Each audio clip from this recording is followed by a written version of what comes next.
How in the world do we move from small talk, awkward conversation, getting hives mentally inside of you because you don't want to anticipate the awkwardness that you're about to feel having to form conversation with people that you really don't want to talk to about things that you don't really want to talk about?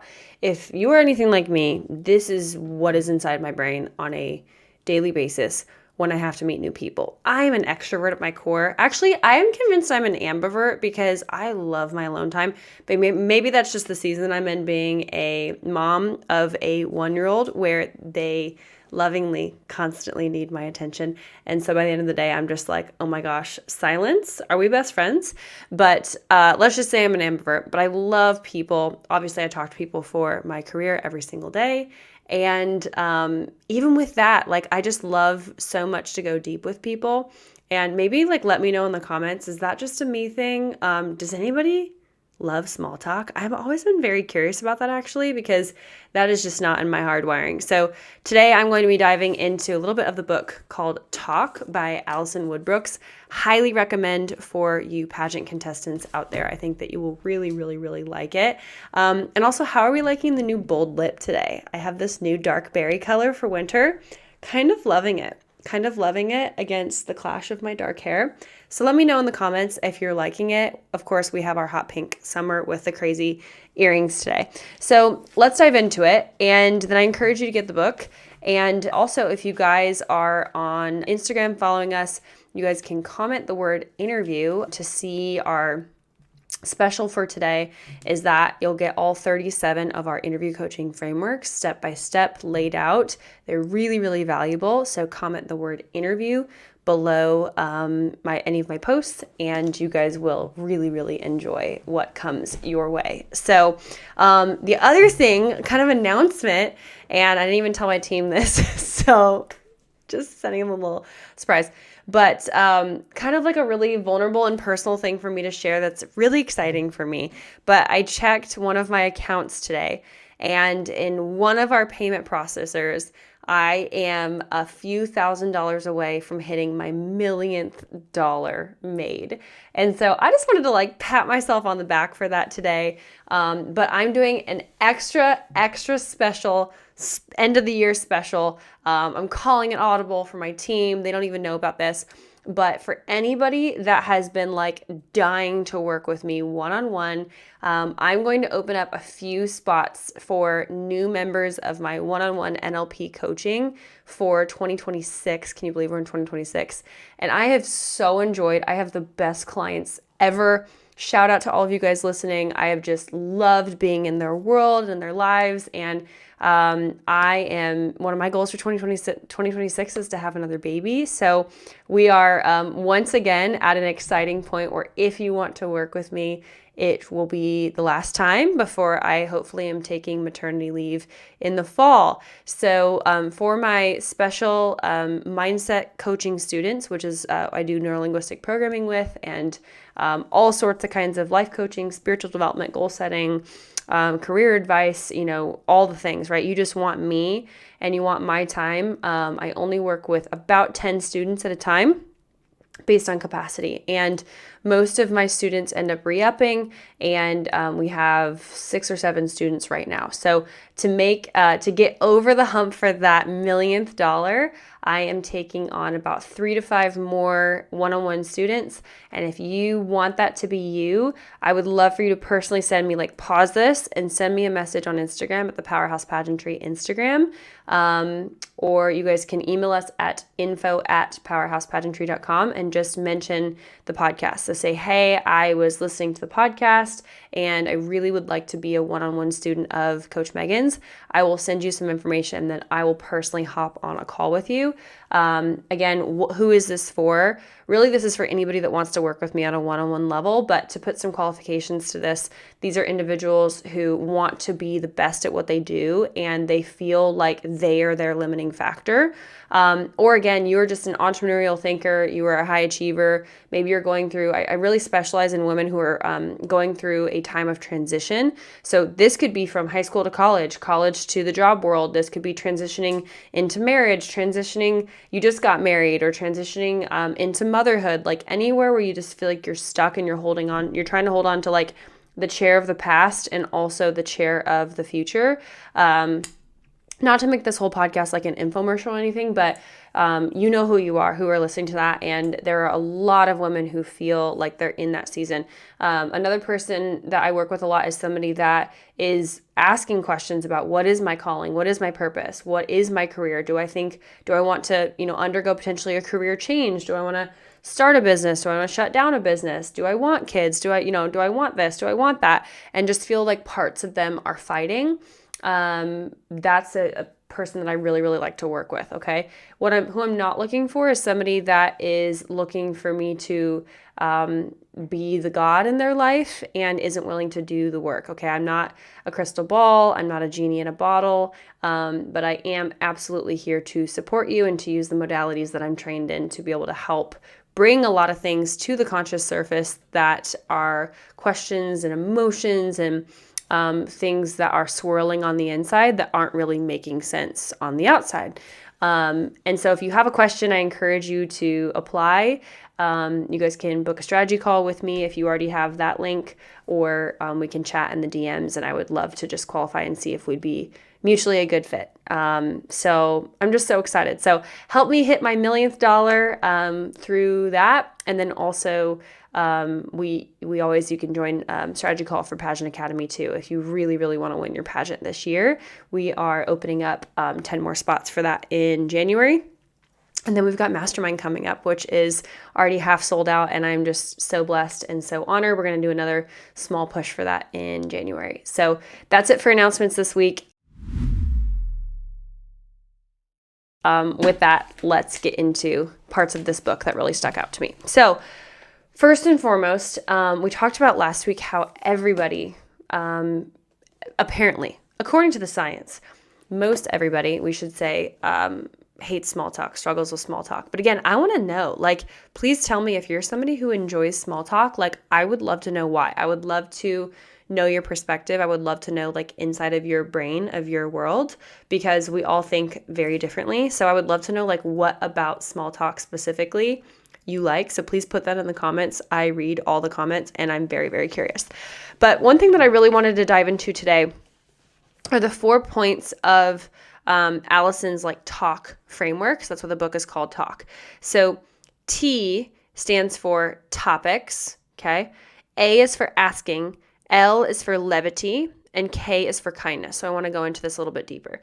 So the first portion of T is for topics. And I'm going to directly apply this to how you guys can apply this to pageantry and why you guys go off in terms of conversations with judges, but also what you can do to really prepare yourself to be excellent in the interview room and adaptable on your feet for on-stage question by practicing these things well before it's pageant time, okay? So T is for topics. Choose topics and manage them well. Last week, we talked a little bit about the parts of the pyramid, the parts of the triangle, okay?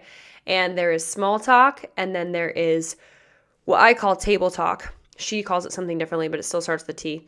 And then there is deep talk, okay? And the first part of this is we have to understand that small talk is necessary for the necessary environment, okay? So when we walk into an environment, we want to scan and assess what would be the appropriate conversation, what would be the appropriate topics for this environment, for my level of knowingness with these individuals, right? I went to my husband's grandfather's, was it his 94? No, it was their wedding anniversary. It was their 50-somethingth wedding anniversary. And my husband comes from a town of 500 and something people, okay? My high school graduating class was larger than my husband's entire town. So I knew some people that had been at our wedding that had supported me through my bridal showers and baby showers and wonderful things like that in the way that a small town comes together. But there were also a lot of people that I didn't know, right? So I went into it and I was a little bit socially anxious going into it because I hate small talk, like I said. And so I remember the conversations that I was having in my head were pre-planning the topics that I think people were going to ask me about, the topics that I could ask other people about so that it wasn't just about me the whole time. And then I also positioned myself to a place in the room where I could be helpful because I like to serve. I like to, the room wasn't about me. And so my choices were basically be a fly on the wall or participate, right? And I believe my daughter was with my sister-in-law or somebody else. We were kind of playing past the baby. And then at one point I was handing out cake and wearing her at the same time. She's a little bit smaller. So I knew that was a place where I could have conversation without getting stuck in a super long conversation with somebody that I didn't really know and may not have a lot in common with, because that gives me anxiety. So I knew leading the cake aisle could give me a chance to practice some of the questions that I wanted to throw out, try out a couple, have a couple jokes in your pocket, and keep it moving, right? And then if I had certain people that I felt like I connected with, I could go deeper with them by finding them in the room later, or they could find me in the room later, right? But for the most part, and there were literally, I kid you not, over 300 people that came to this. Like, Landon's grandpa was counting the people in town that couldn't make it because he expected every single person to make it, right? And I was like, must be so hard being so popular, Bob. But it was funny, like, I mean, maybe there's even 400 people there. Like, it was crazy. People drove hours to go to this thing. And it was just, simple. Like, they introduced his grandpa and we ate cake. And I don't even think there was lunch. It was just cake and that's it. And people just like hung out and talked to each other at the long, picnic tables and such. So choosing topics and managing them well for the situation that you're in is incredibly important. At the same time, like with a judge, right? So we need to know when we're walking into an environment, we want to go deep enough where the judge connects with us. We have to kind of cut through that small talk really quickly as possible, actually. And then this is where we move into table talk, where we're sharing that vulnerability, sharing a bit of passion, sharing interest to try to connect, okay? So step one is choose appropriate topics and scan that environment to see like what are going to be the connection points, and then kind of think to yourself, like, how deep are we probably going to go in this conversation for the allotted time that I will, quite frankly, be stuck here with the same person?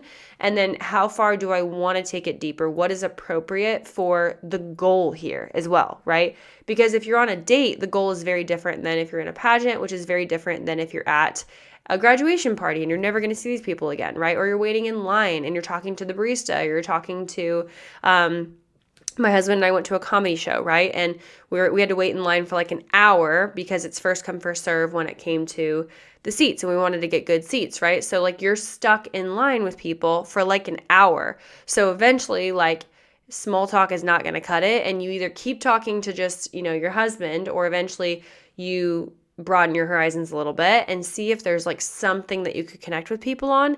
And then once there is, it's way easier. It's like a downhill slide if you can throw out a couple of these things. So how do we get there? How do we advance down that pyramid?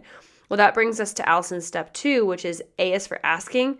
Ask more and better questions. There's a phrase that a lot of people that have been tossing around, I even heard Taylor Swift say this the other day, that our goal should be to be interested and interesting, not just interesting. Where now people fall short on both sides of things in pageantry. Frankly, some of you guys are not interesting. And I don't mean that as like you have something wrong with you. I just mean like you literally need to get out more. Like you probably need to travel. You need to go volunteer at minimum. You need to rub elbows with people that are a bit different than you.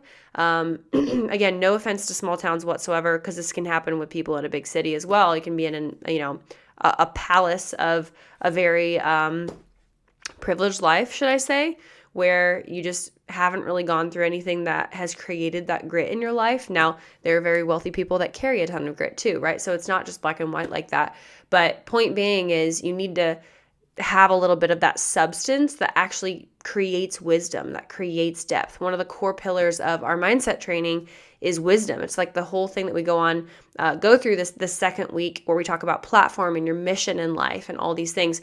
What takes, like, people ask me the question all the time, what's the right platform? And my question back to them is, what is your mission? Like, what are you called to in life? Well, I don't know. Okay, well, then you need to go try a bunch of stuff. You need to get out more. You need to just go take massive imperfect action and quit waiting for God to just shine down on you with this like perfect answer. The way that you find your calling is by interacting and getting out of the box and trying things, right? Like, how did I discover my calling? It was actually through a ton of hardship with female friendships that went wrong and feeling isolated and being 6 foot tall when I was 12 years old and feeling rejected and abandoned by society and all these other things, and having to develop this sense of grit and this resiliency and this strong identity that then gave me both a conviction and a compassion, and then frankly the tenacity to figure out like what I needed to figure out, and to have this heart for women was because I was her, right? And so frankly, the part of the hero's journey is going through something enough where then you build that wisdom and that depth and you become interesting.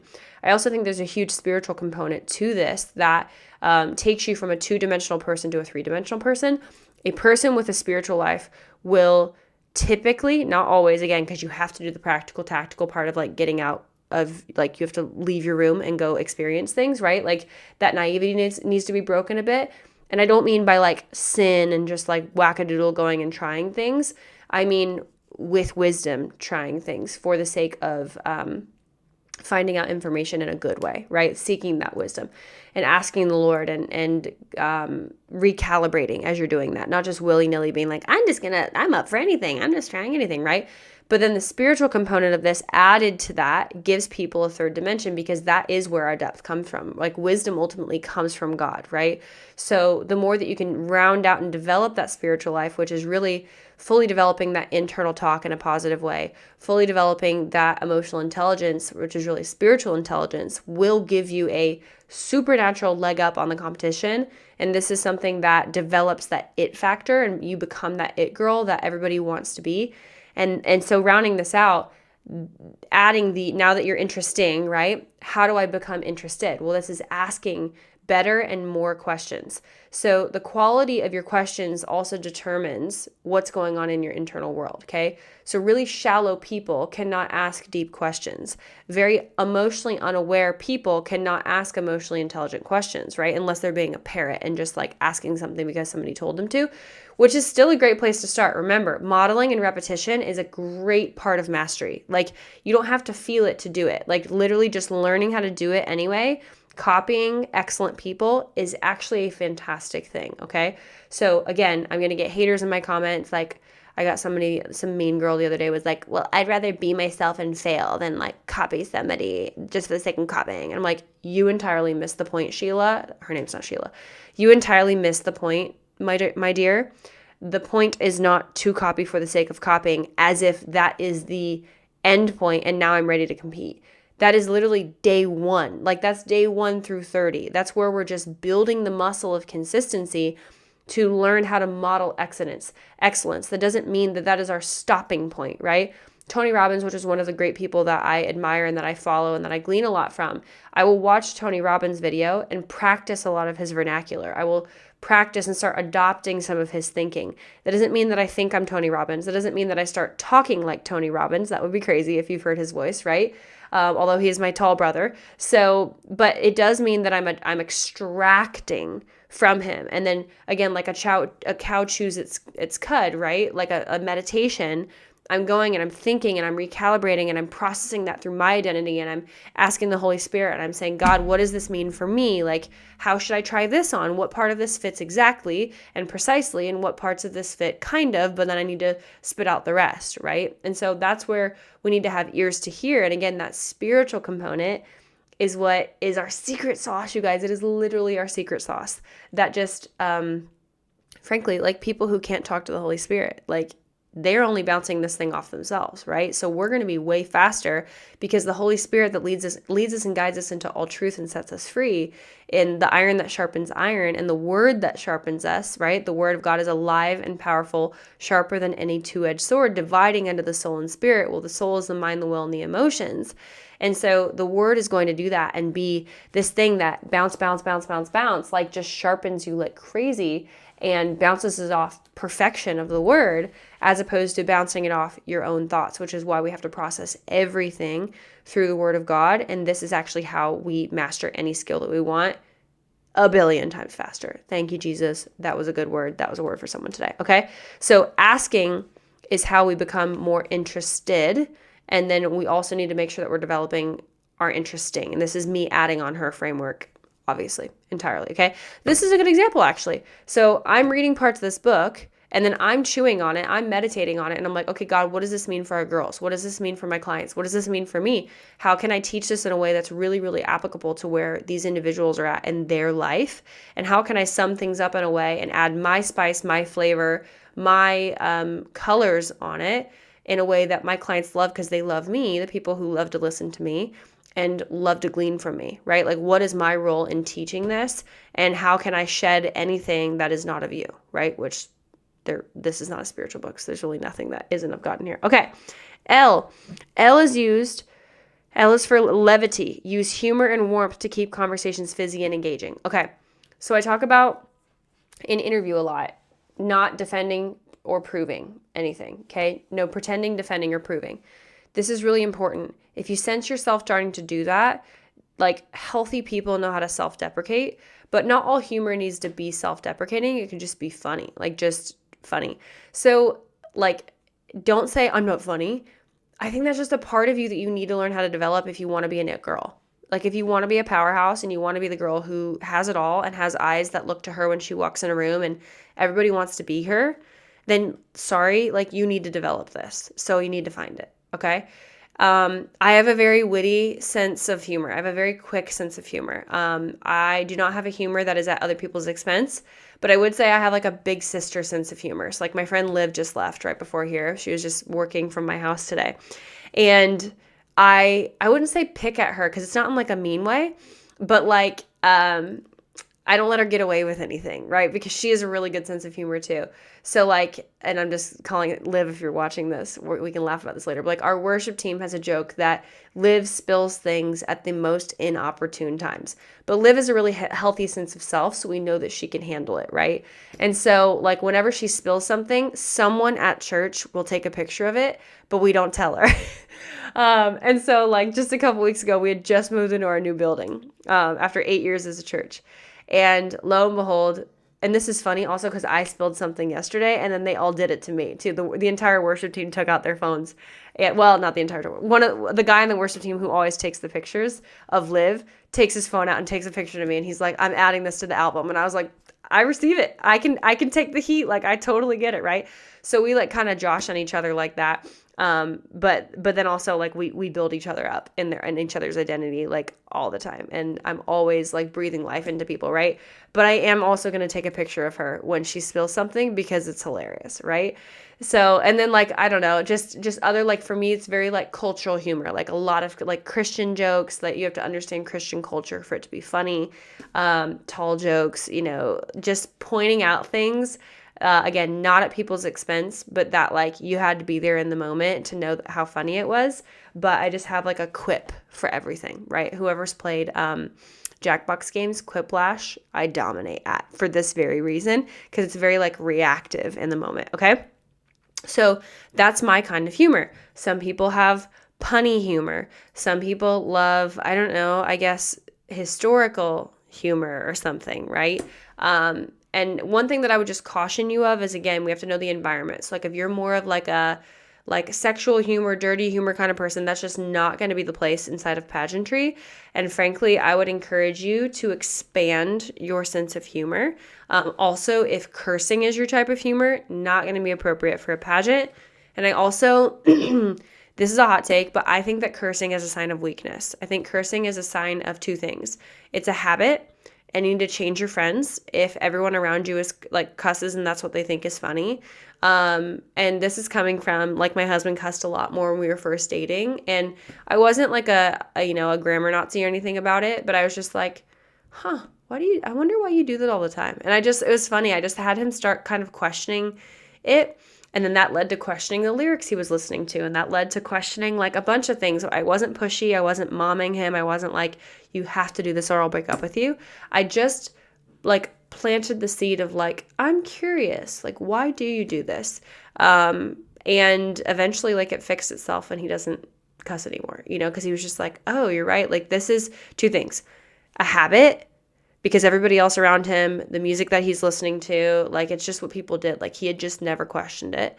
And then number two, I do think that it is It's not always a sign of like a vocabulary lack of dexterity, like a weakness in vocabulary, but I would encourage you to expand your vocabulary. Like, is it because you can't find a word, or are you just lazy? Like, are you just lazy that you just call everything the B word, or you call everything F?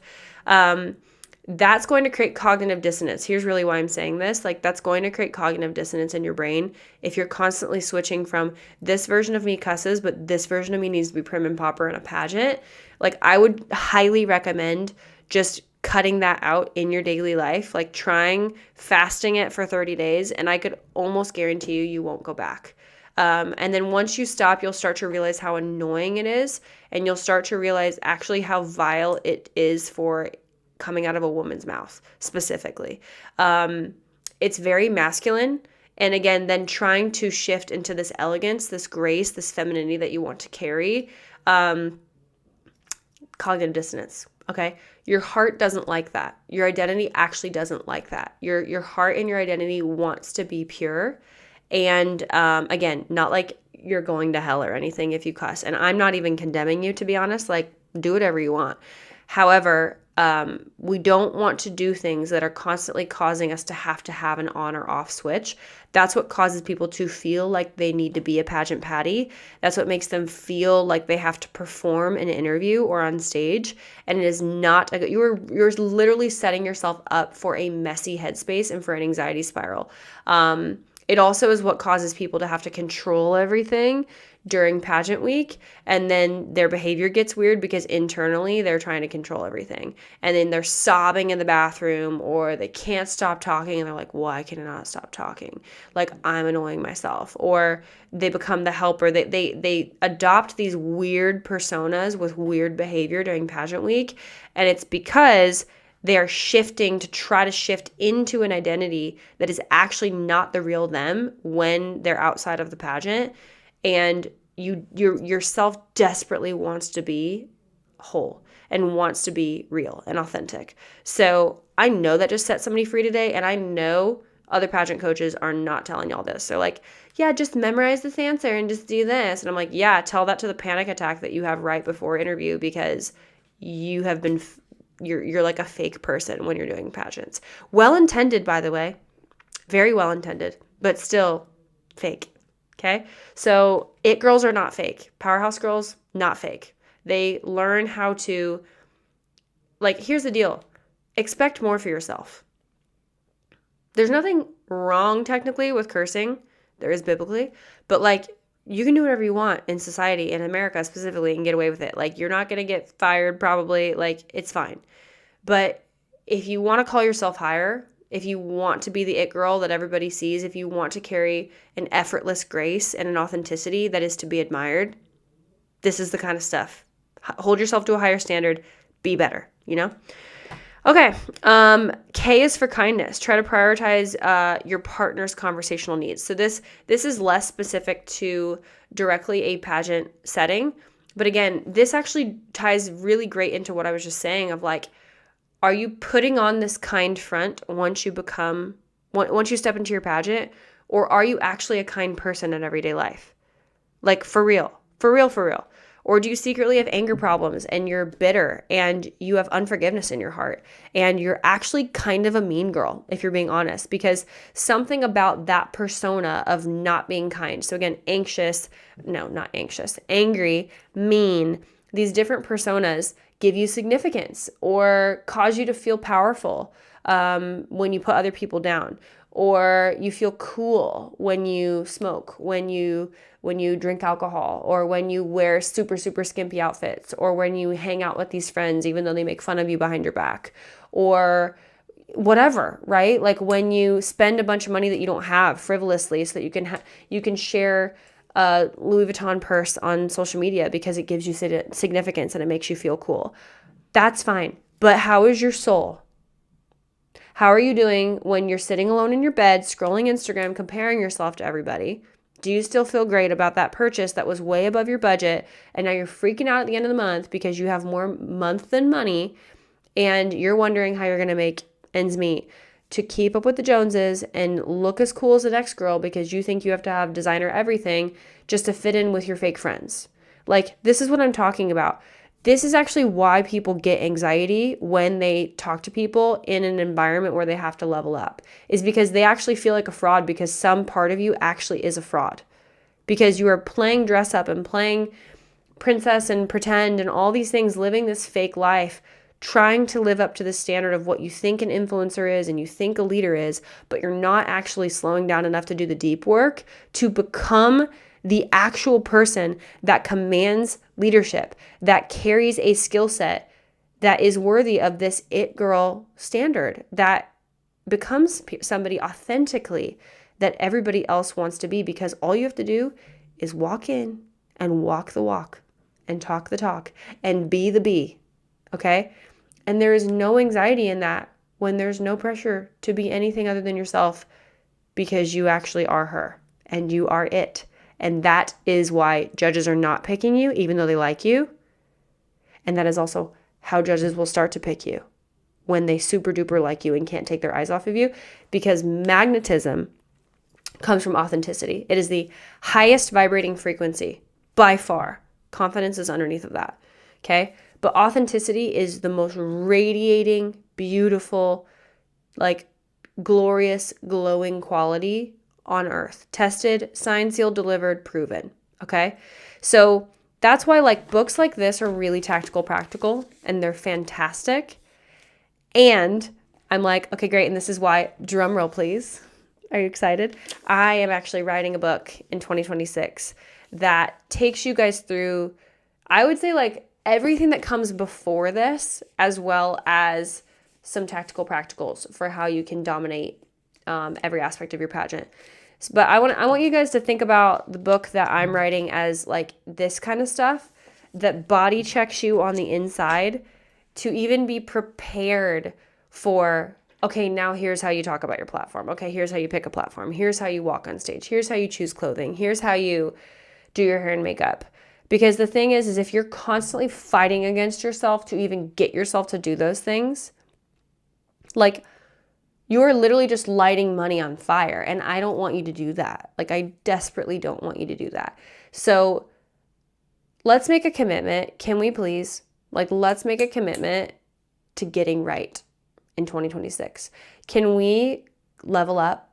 Can we commit to, I'm going to be using the language a lot. Like God's put this language in my heart, like the it girl. Okay. And I really want to take that phrase back. I want the it girl to be the one who has it all. Okay. Well, what does that mean? Spiritually, physically, mentally, emotionally, financially, and purposefully. Like, I really want us to reimagine the it girl as somebody that like I would not only want to live her life, but I would want to walk in her head. I would want to live in her headspace.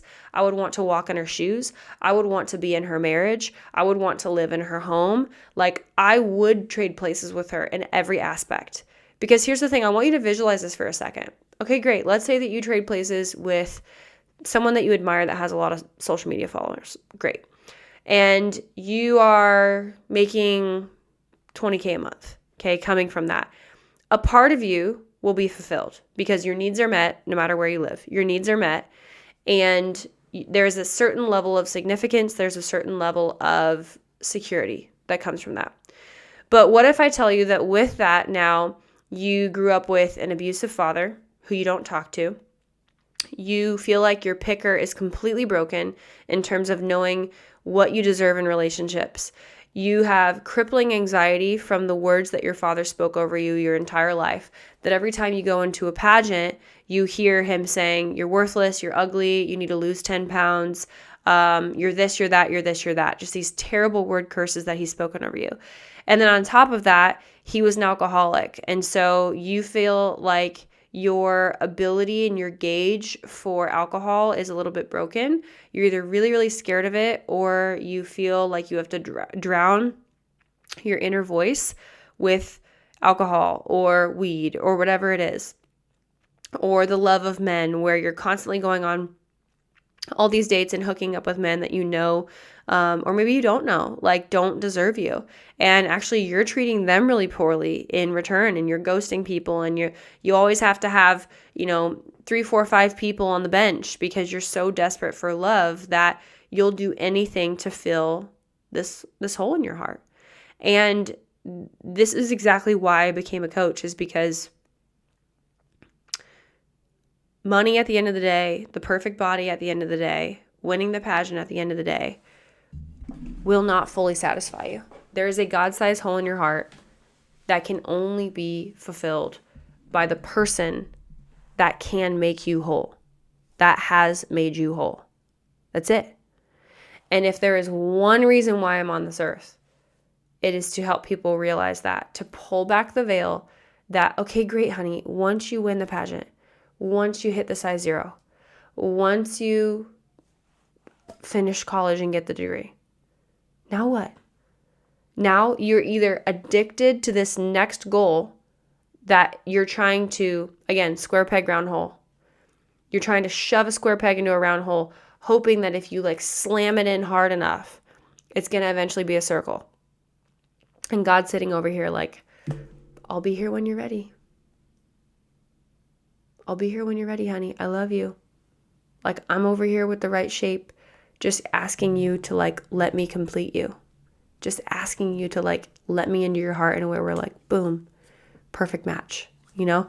And I will fight for that. And I don't care if it's not popular. I don't care if it doesn't get the most clicks. I don't care if people unfollow me. I don't care if people call me names.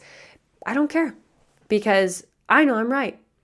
And I've been anxious. I have had PTSD.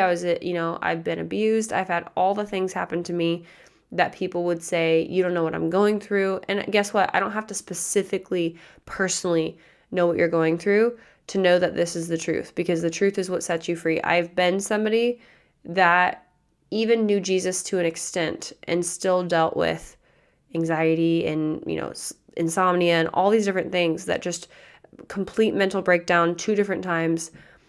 And so I know now that I'm on the other side of things, and I've helped thousands of you guys get to the other side, that it's why it's hard for me, and why in the academy you guys are so well suited to work with my coaches on like the walking and the talking things, because you want me fixing this. This is the seat on the bus that you want Megan Rhodes in, is helping you guys with this stuff. Because if you can't tell, this is what keeps me up at night, is I want millions and millions of women to be set free in this way, where they realize that the only true way to have it all, like, again, becoming that it girl that they so desperately desire, is it has to be an inside out approach where you let God fill that hole in your heart completely first. You lay everything else down. Not that you have to stop, but, and I really mean that, like, you don't have to like not compete in the pageant, but you do have to slow down to speed up in some capacity. And so my job is to help you do both at the same time without having to slow down. Because we have goals, we have deadlines, we have things that we're trying to do, right? And that's the special sauce that I like over Christmas break. Want to know what I asked for Christmas? I bought myself like 25 new books. I was like, honey, you bought me this, but really I bought me this, because I'm just so obsessed with helping it make sense to you. And I want to translate that confidence and that freedom that I have, that I've fought for the last 12 years of my life, 13, almost 14 years actually now, since I was 19, because I'll be 33 in April, that I've just worked tooth and nail to experience. And I want all of you guys to experience the level of freedom that I get to have in my heart, and the life that I've produced from that wholeness. And now, dang right, I believe I can achieve anything that I want, whenever I want, however I want, because of what I know on the inside.